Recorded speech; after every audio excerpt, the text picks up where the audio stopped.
ಇವತ್ತು ನಾನೊಬ್ಬ ಯುವಕ ಆಗಿ ಹೇಳ್ತೀನಿ ರೀ, ಜಾತಿ ಅಂತಕ್ಕಂಥದ್ದು ಇದು ಪ್ರಮುಖವಾದಂಥ ಅಂಶ ಅಲ್ಲ ಮನುಷ್ಯನಿಗೆ. ಜಾತಿನೇ ಮುಂದಿಟ್ಕೊಂಡು ನಾವು ಜೀವನ ಮಾಡ್ಲಿಕ್ಕೆ ಆಗೋದಿಲ್ಲ. ಈಗ ಹೊಸದಾಗೆ 331 ಹೊಸ ಜಾತಿಗಳನ್ನ, ಇಲ್ಲದೆ ಇರತಕ್ಕಂಥ ಜಾತಿಗಳನ್ನ ಸೃಷ್ಟಿ ಮಾಡ್ತಕ್ಕಂಥ ವ್ಯವಸ್ಥಿತವಾದಂಥ ಸಂಚು ನಡೀತಾ ಇದೆ. ಯಾತಕ್ಕೆ? ನಿಮ್ಮ ರಾಜಕೀಯದ ಲಾಭಕ್ಕೋಸ್ಕರ 331 ಹೊಸ ಜಾತಿಗಳು. ಆ ಜಾತಿಗಳು ಇಲ್ಲವೇ ಇಲ್ಲ, ಹೆಸರೇ ಕೇಳಿಲ್ಲ, ನೀವೇ ಸೃಷ್ಟಿ ಮಾಡ್ತಾ ಇದ್ದೀರಿ.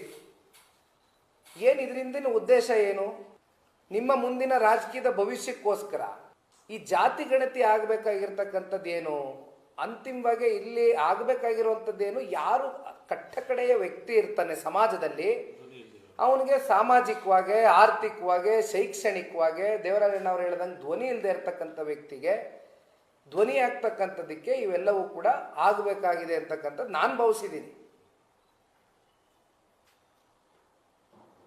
ಆದರೆ ನೀವು ಈ ರಾಜ್ಯ ಸರ್ಕಾರದ ಕಡೆಯಿಂದ ಏನು ಮಾಡ್ಲಿಕ್ಕೆ ಹೊರಟಿದ್ದೀರಿ?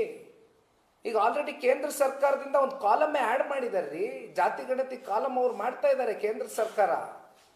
ನೀವ್ಯಾಕೆ ಮತ್ತೆ ಪ್ಯಾರಲಲ್ ಆಗಿ ನೀವು ಇದನ್ನು ದುಡ್ಡು ಖರ್ಚು ಮಾಡ್ಕೊಂಡು ಮಾಡುವಂಥದ್ದೇನಿದೆ? ಆಮೇಲೆ ಸೆಪ್ಟೆಂಬರ್ 22ನೇ ತಾರೀಕಿಂದ ಮತ್ತೆ 420 ಕ್ರೋರ್ಸ್ 420 ಕೋಟಿ ರೂಪಾಯಿ ವೆಚ್ಚದಲ್ಲಿ, ಇಲ್ಲ ಕಮ್ಮಿ ಮಾಡಿ, ಅದೇ 420 ನಂಬರ್ ಕರೆಕ್ಟಾಗಿ ಇಟ್ಕೊಂಡಿದ್ದಾರೆ. ಈಗ 25 ಇತ್ತು, 20ಗೆ ಬಂದಿದೆ. ಈಗ 420 ಅಷ್ಟೇ. ಅದು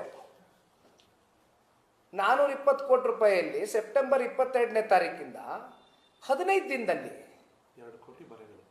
2 ಕೋಟಿ ಮನೆಗಳು 15 ದಿನದಲ್ಲಿ 6.25 ಕೋಟಿ ಕನ್ನಡಿಗರನ್ನ ರೀಚ್ ಔಟ್ ಮಾಡ್ತಕ್ಕಂಥದ್ದಕ್ಕೆ ರೀ, ಪ್ರಾಕ್ಟಿಕಲಿ ರೀ, ಯಾರು ಮಾತಾಡುವಂಥ ಮಾತಾ ಸರ್ ಇದು? ಸಾಧ್ಯನಾ ಇದು? Is it scientifically possible? BLO ಮಾಡಿಲ್ಲ. ಎಲ್ಲಿಂದ ಮಾಡ್ಲಿಕ್ಕಾಗ್ತದೆ? 15 ದಿನದಲ್ಲಿ, 10 ವರ್ಷದಿಂದ ಮಾಡದೇ ಇರೋದು, ಒಂದು ಡೆಕೆಡಿಂದ ನೀವು ಮಾಡೋಕ್ಕಾಗದೇ ಇರೋದನ್ನ ನೀವು 15 ದಿನದಲ್ಲಿ ಮಾಡ್ತೀರಾ ಅಂದರೆ how is it possible practically?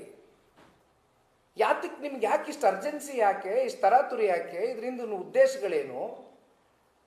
ಇದರಿಂದ ಆಗುವಂಥ ಜನಕ್ಕಾಗುವಂಥ ಲಾಭ ಏನು? ನಿಮಗೇನೋ ಲಾಭ ಆಗ್ಬೋದು, ಬಟ್ ಜನಗಳ ದೃಷ್ಟಿಯಲ್ಲಿ ಜನಕ್ಕಾಗ್ತಕ್ಕಂಥ ಲಾಭ ಏನು?